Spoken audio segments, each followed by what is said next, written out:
രണ്ട് മന്ത്രിമാരല്ലേ ഇപ്പോൾ നിലവിൽ? എം പി രാജേഷ് പിന്നിൽ രണ്ട് 12 ആകുമോ? 12 ആണ് പ്രതിപക്ഷ നേതാവിന്റെ വെല്ലുവിളി. മുരളീധരൻ മുന്നിൽ ആദ്യമായി എനിക്കറിയേണ്ടത് അവിടെ EVM എണ്ണി തുടങ്ങിയോ എന്നുള്ളതാണ്.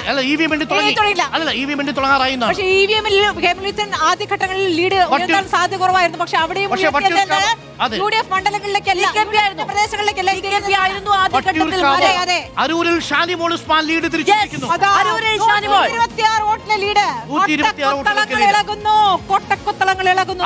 അരൂരിൽ 126 വോട്ടുകൾക്ക് ലീഡ്.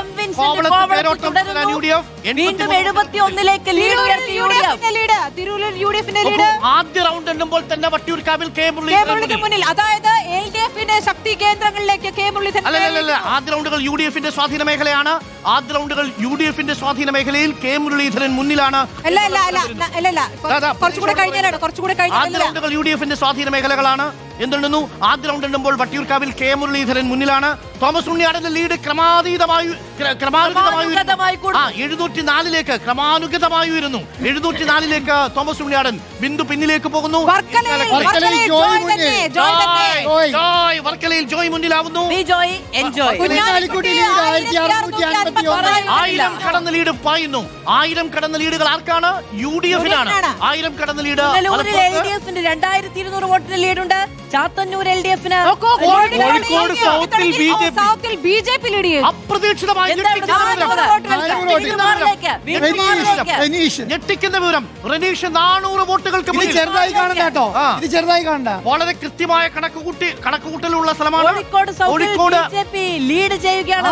400 വോട്ടുകൾക്ക് ലീഡ് ചെയ്യുന്നു. ഇല്ലാത്ത മണ്ഡലമാണ്. നമ്മൾ എണ്ണിയിട്ടേയില്ല.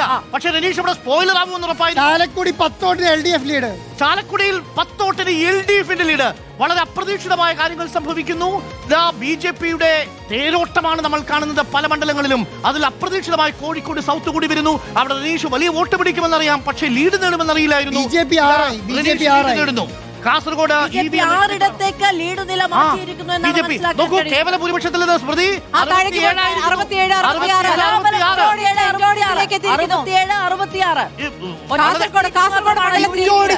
വളരെ ഞെട്ടിക്കുന്ന വിവരങ്ങളാണ് വന്നുകൊണ്ടിരിക്കുന്നത്. ഇതിങ്ങനെയാണ് തുടരുന്നതെങ്കിൽ ഒരു തൂക്ക് സഭയിലേക്കാണോ പോകുന്നത്? കരുനാഗപ്പള്ളിയിൽ UDF-ന്റെ കുതിച്ചുചാട്ടം 84 2400 വോട്ടുകൾക്ക് കരുനാഗപ്പള്ളിയിൽ മുന്നിൽ. സ്വാഭാവികമാണ്. പുനലൂരിൽ ചാത്തന്നൂരിൽ വീണ്ടും BJP ആദ്യ റൗണ്ടിൽ UDF ലീഡ് 1222 വി അബ്ദുറഹ്മാൻ. 3 മന്ത്രിമാർ പിന്നിലാണ്. കൊട്ടാരക്കരയിൽ പക്ഷേ ബാലഗോപാൽ കളം പിടിച്ചിരിക്കുന്നു. കൊട്ടാരക്കരയിൽ ബാലഗോപാൽ, മട്ടന്നൂരിൽ LDF 314 വോട്ട്. സ്വാഭാവികം.